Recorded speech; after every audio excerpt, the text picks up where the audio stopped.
people inside the Hollow Earth have been living there for 2,500 years. There is one continent inside the Earth and one ocean. Their capital city is built around the original lost Garden of Eden. The vegetation grows like a paradise. The people live to be up to 800 years old. They communicate with telepathy. The inner Earth people have built these androids that fly their flying saucers out to reconnoiter the outer Earth. Our government has been knocking flying saucers out of the sky and back engineering these flying saucers. The people that live in the Hollow Earth are not extraterrestrials. They're from the lost tribes of Israel. Inner Earth, they are us who descended into the Earth 5,000 years ago. What life is like there is it's different. There's a crystalline city, virile technology, sort of like a constant twilight, which is why a lot of times their skin is colored green or even blue. Psychic ability of communicating without having to speak. There's a lot of mythology about 2029 and 2030 being the time when the inner Earth people come back, when our world is no longer ruled by an evil cabal. Heard about the Agartha Network conspiracy theory? It's the idea that the Earth is hollow and a secret society called the Agartha Network lives inside. They supposedly have advanced technology and supernatural powers, and control major events in human history from underground. Some people even believe the entrance to their world is in Antarctica. But there's no scientific evidence to support this theory, and it's widely regarded as a conspiracy with no basis in fact. What do you think? Let me know in the comments.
Stories from Irish, English and European folklore mention the underground people that reside in luminous caverns on the remote landmass known as Sikirti, or ethereal place. Apparently that location was some kind of entrance into the Hollow Earth, which exists beneath the Yamalski district and Tazovsky district of the polar Ural Mountains. From the perspective of the Nenets or the Samoyed, just outside the town called Selakard in northern Russia, there had once been an invisible portal that led into the Hollow Earth.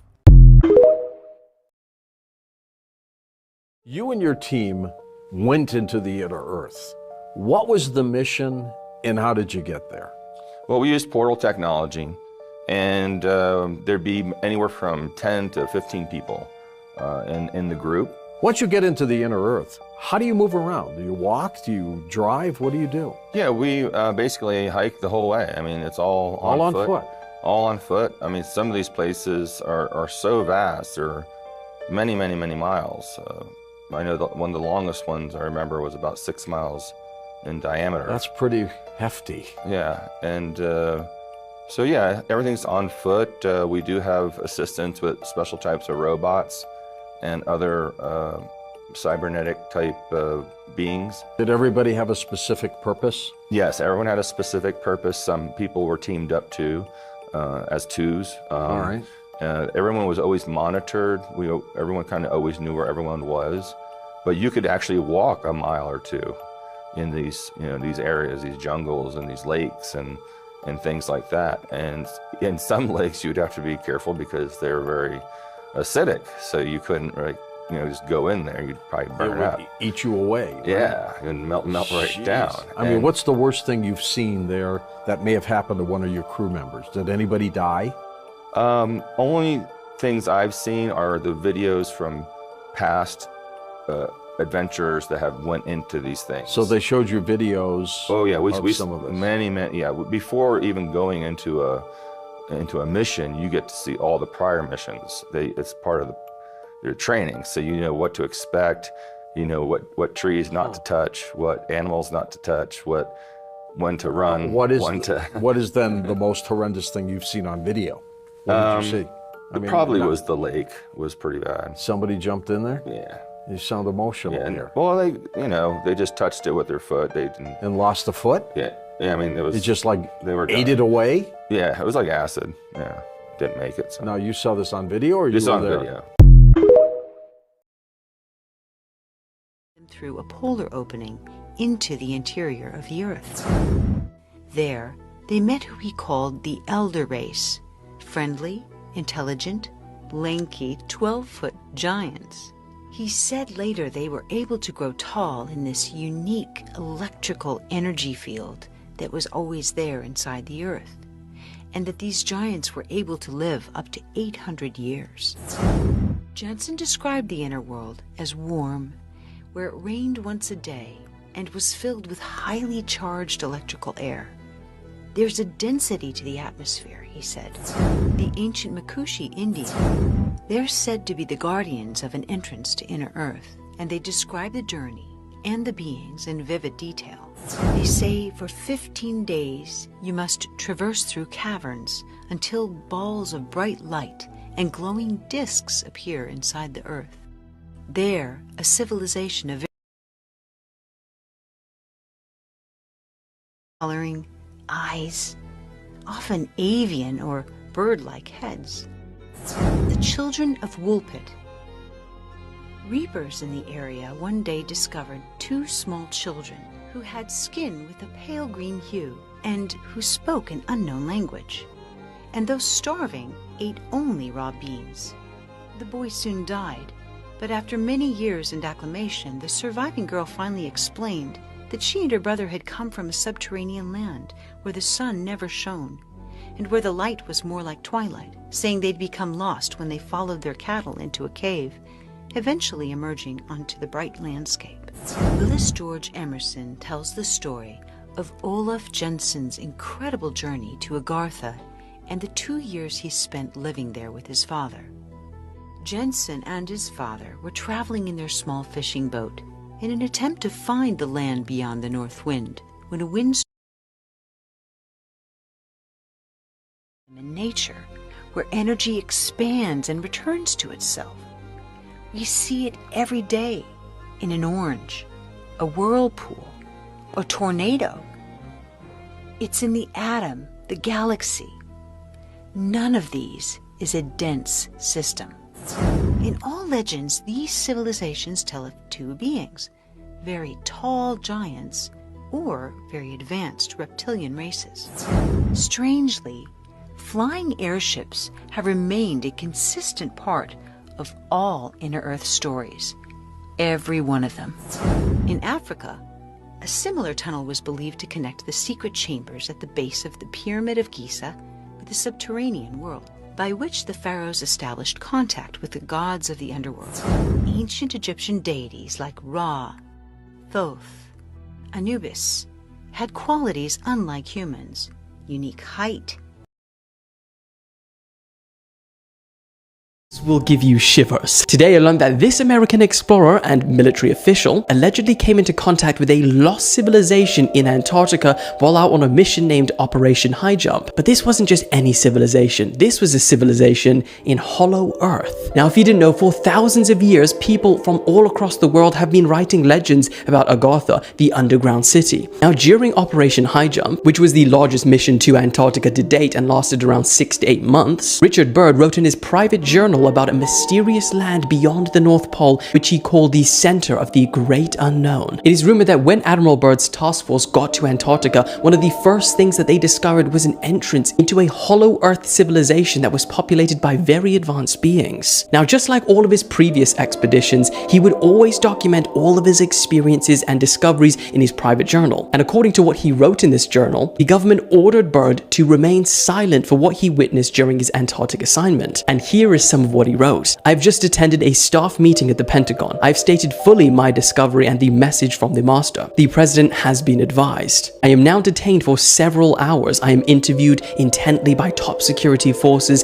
and a medical team. It was an ordeal. I am placed under strict control via the national security provisions of this United States of America. I am ordered to remain silent in regard to all that I have learnt on the behalf of humanity. Incredible. I am reminded that I am a military man and must obey orders." Admiral Richard Byrd died in his sleep of a heart ailment at the age of 68 without ever sharing any more evidence to the world that what he witnessed was true.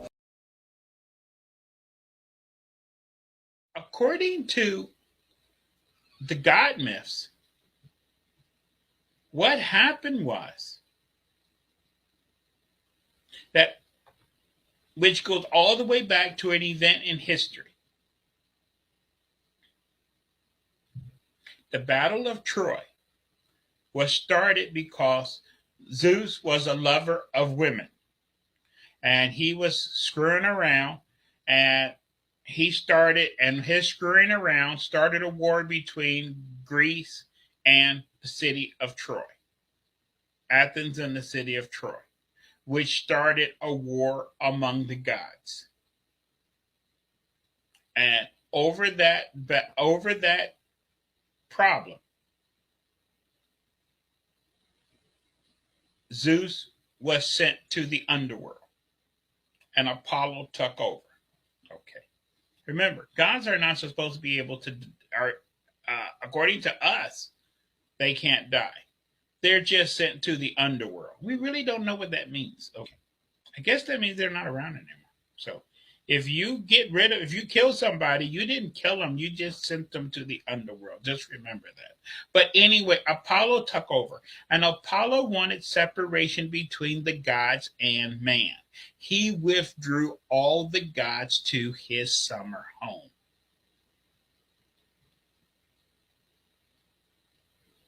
And this summer home is supposed to be where the giants are located. Okay. We're talking about giants in a different day, but all these people around the world always describe, there was a very famous book that was written about two fishermen that wandered into this area when they was fishing off the coast of Russia back in the 1800s. And they wrote a book about their travel inside the earth, and they came across these giants inside the earth and all of this stuff, and they met the ruler and everything, and these giants was huge, 30-40 feet tall, and they had red hair. You keep coming across these red-haired giants in North America. Remember, the American Indians talk about when they first came to Turtle Island, the United States, what Turtle Island is what the Indians call North America. They said it was ruled by the giants. And the giants first tolerated the Indians until their numbers kept increasing. And then then friction broke out between the giants and the Indians. Okay. And they was fighting over food and resources. And the giants started to devour the Indians. They was eating them for food. This is the same story that is in the Bible. And the Indians fought the giants and pushed them back into their caves. Isn't that a weird story? We keep hearing things being pushed back into caves. And the Indians talk about these red-haired giants and how they pushed them back into their caves. And then when people go inside, they talk about there's giants inside the earth. And they don't say that there's dinosaurs and and giant animals. They say inside the earth there are animals that resemble mammoths and prehistoric animals. They're not dinosaurs and prehistoric animals. They're just giant animals that resemble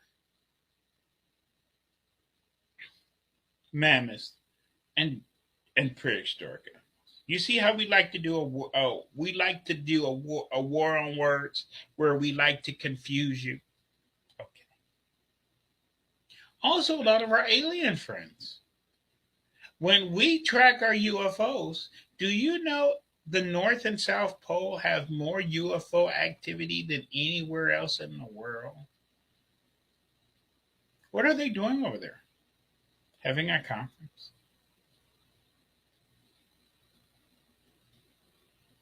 Is that the opening where they come in and out? According to the books, that inside land, see, we don't know if it's a continuous area inside or if there's several pockets or is there giant spaces. We don't know because they won't allow us in there.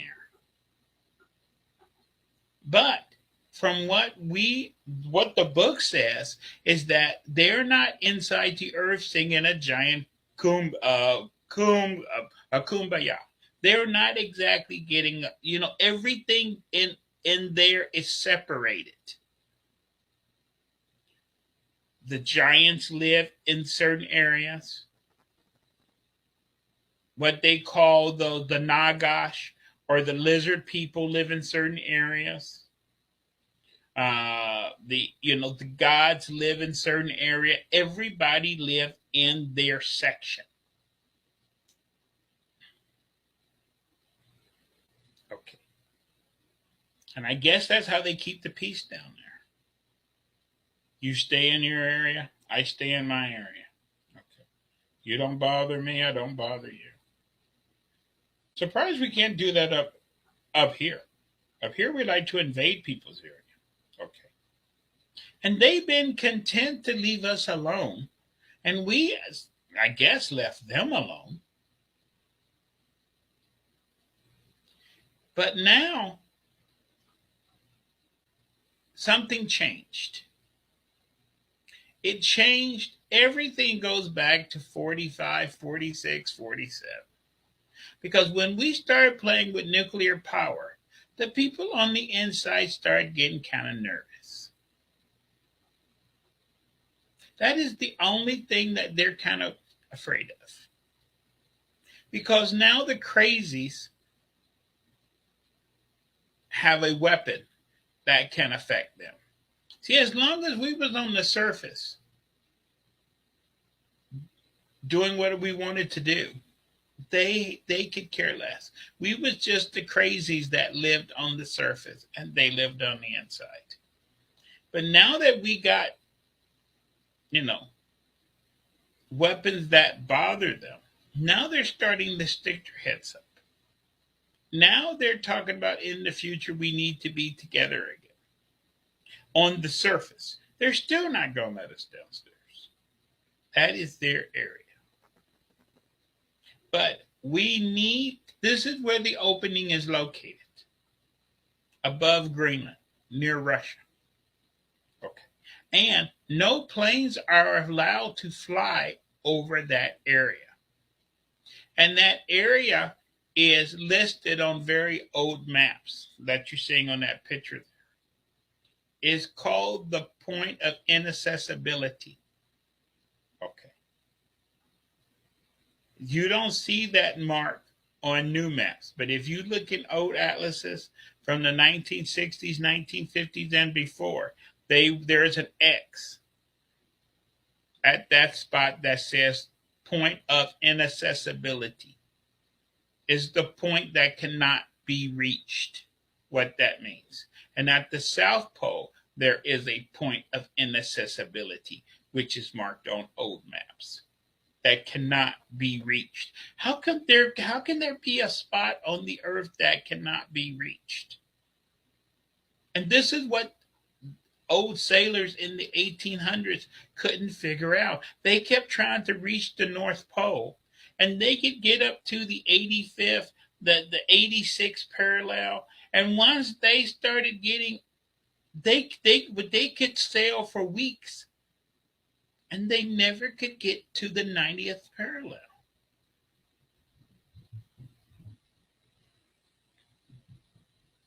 Okay. That's the reason there's this point of inaccessibility. The story of the lizard people in New Zealand. The native Maori people of New Zealand tell stories of reptilian lizard people that live in big pockets in the inner earth, where they have a civilization and would come to the surface where the Maori people would see them. Some Maori have stories of them being vicious in nature and would attack breathing fire that would cripple and even kill them. Other Maori have stories of them being more friendly in nature, where they would see and meet with high-ranking chiefs. In fact, some Maori chiefs were told to have carry similar blood to the reptilians. This is told to be the negative blood type that some Maori people still carry today. The reptilian lizard people were told to have shown respect to this blood group, and if a high-ranking chief died, the lizard people would have been seen in the mountains by the Maori people showing respect to the one who had passed. There is also a story of a Maori man who fell in love and married a woman from the inner earth. The story goes that there was a group of people who had come to the surface from the inner earth and were seen by the river by a Maori man. In this group was a beautiful woman that the man instantly fell in love with, so he proceeded to woo her and eventually married her. They both lived in the surface until one day they had a big fight and the woman decided to go back to the inner earth. The man grew sad that his wife had left him and returned to the inner earth. So he decided that he would go to the inner earth civilization and win his wife back. It was told that he had to travel many days and nights down caves until he finally reached the civilization. There he found an advanced civilization with a beautiful city and many different beings. He also noticed that some of the humans had tattoos and the man had facial ones, and he was told that the reason that got them was to show that they were men with knowledge and power. In fact, some say that the facial tattoos were depicting the reptilian beings the most power, theist and respected beings in the inner earth. Looking at Maori carvings in Moko and then at reptilian beings, there are similarities in nature. Knowing that facial tattoo meant great power, the man got one in hopes it would win his wife back, and in fact it did, and both of them returned back to the surface, where they lived the rest of their lives. Some people say this man was the one who brung tattoos, Moko, to the Maori people. Are the stories of the reptilian lizard people true? Did they really exist, and is there a civilization in the inner earth? Or are the stories just legends and fairy tales? Keep your minds open. Mind Blown 1111.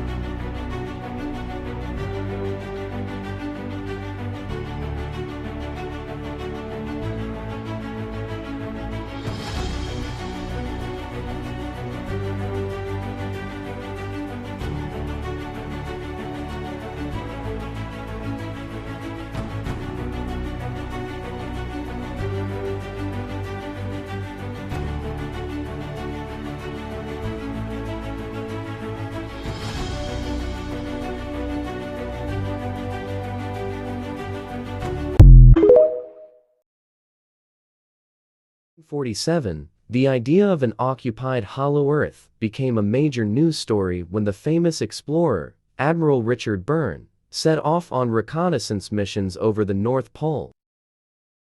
It's rumored that when Admiral Byrd's task force actually got to Antarctica, that one of the first things they discovered was an entrance into a hollow Earth civilization that was populated by very, very advanced beings. And when Byrd got back to the United States, he was brought back to Washington where he was questioned very heavily about his statements.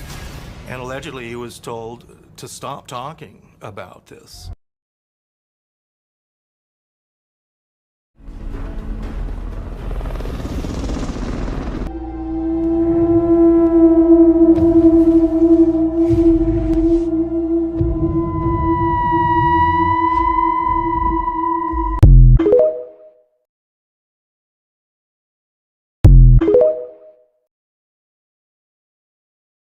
Say, Governor. Byrd, may I ask you, is there a great difference between the top of the world and the bottom of the world? There is. Now, the North Pole is the center of an ocean 10,000 feet deep. The South Pole, the center of a plateau 10,000 feet high. The North Polar Sea is surrounded by continents slightly frozen.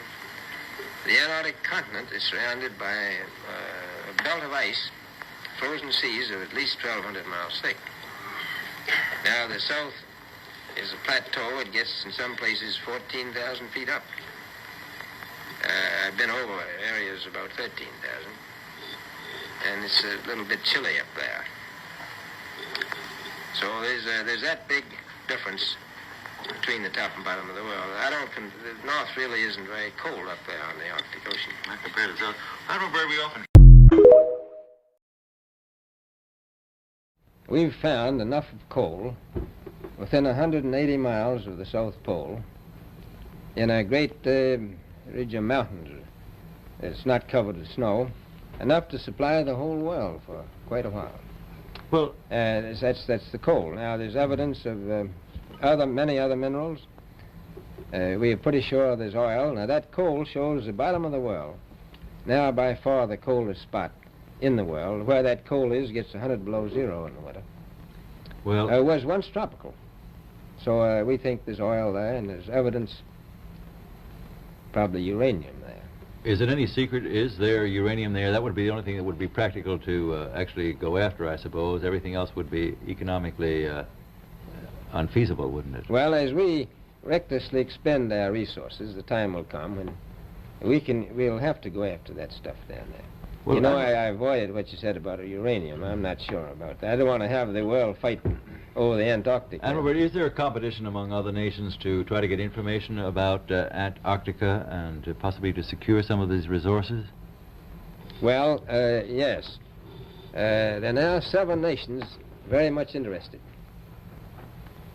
Russia is interested tremendously. That I'm sure of. Australia has an expedition down there. The Argentine, the Chile, New Zealand, Britain, and so on. Now, you can understand those people down there being interested because they live down there, the New Zealanders, the Argentinians, the Chileans, and Australians. And so we don't do much about claiming anything. Admiral, you make this sound a little crowded. Are there that many expeditions now there or en route there? Well, you know, as I said, it's the most peaceful place in the world, but I don't think it will be for long because of this intense interest on the part of other nations and this nation. Well, Admiral Byrd... This video is from 1915, showing the use of a smoke screen, released to mask the movement or location of military units such as infantry, tanks, aircrafts, or ships. The most common mixture for generating smoke screens was a zinc chloride smoke mixture, consisting of hexachloroethane, grained aluminum, and zinc oxide. This was combined with hydrochloric acid, which absorbed the moisture in the air, forming thick clouds that could obscure vision. Do these remind you of anything?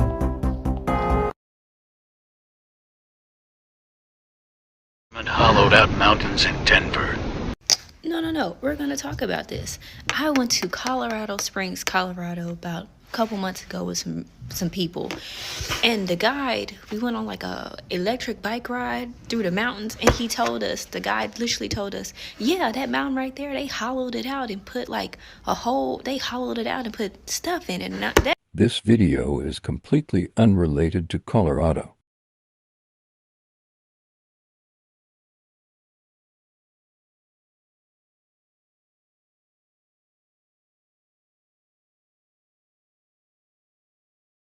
It was a promo video about the Giant's Causeway in Ireland.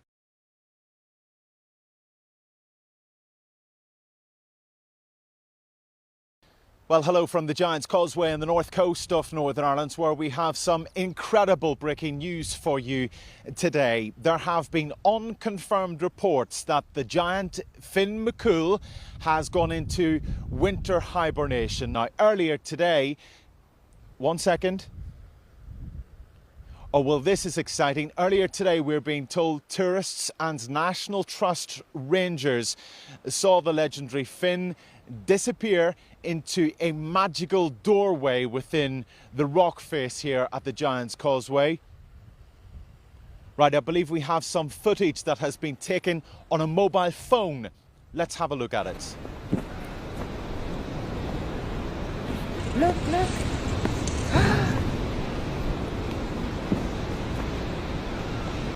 Well, that footage is absolutely incredible, isn't it? Well, earlier today, tourists, historians, geologists, architects and giant experts all congregated. This is the Hallow Cheyenne Mountain Complex in Colorado Springs, Colorado.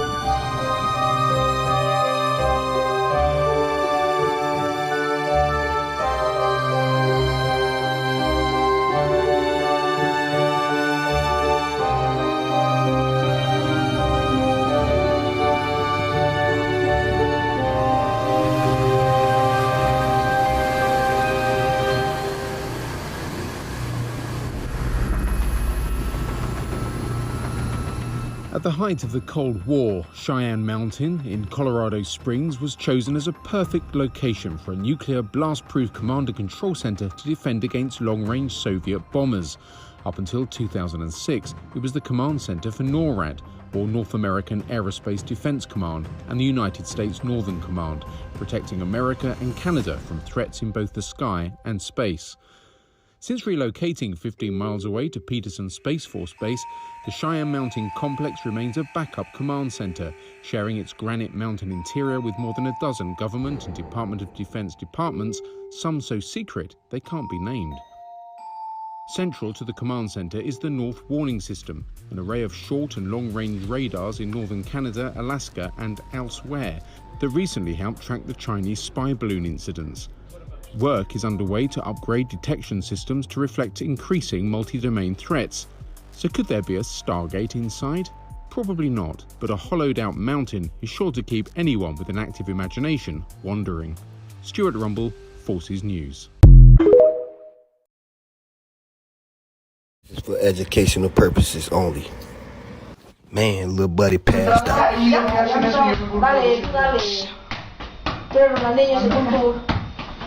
Mañana vamos contra el Atlético de Madrid.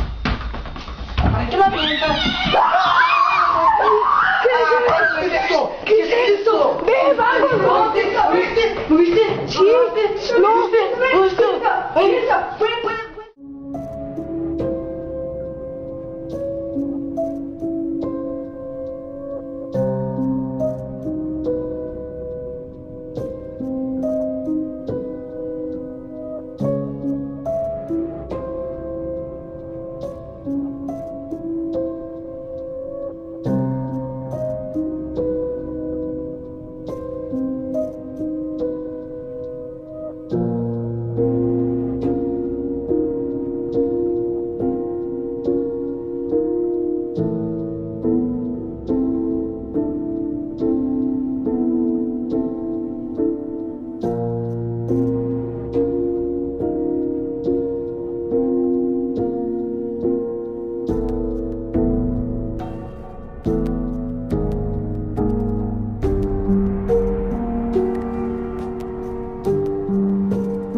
underground chamber on the planet.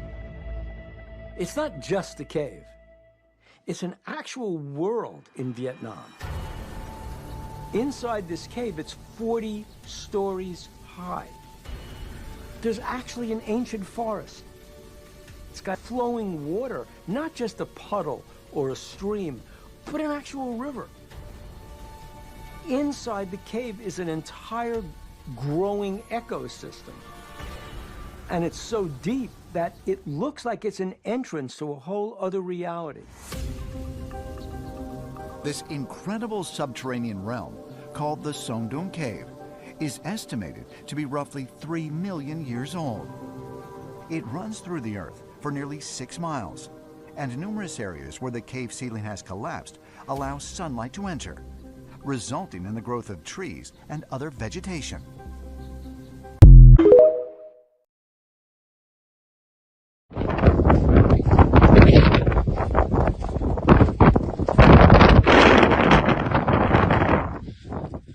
There it is, in all of its glory.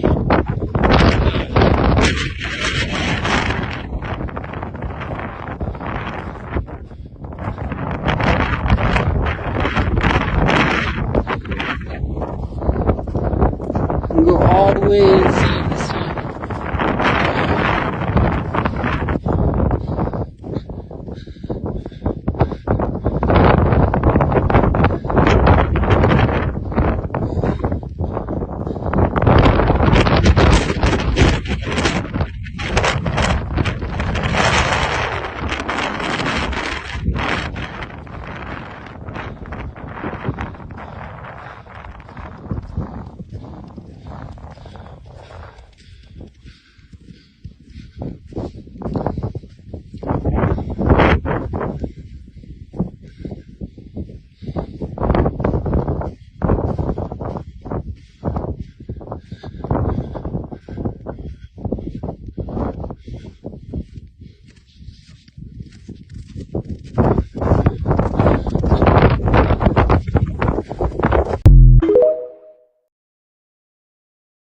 Space Station Mir filming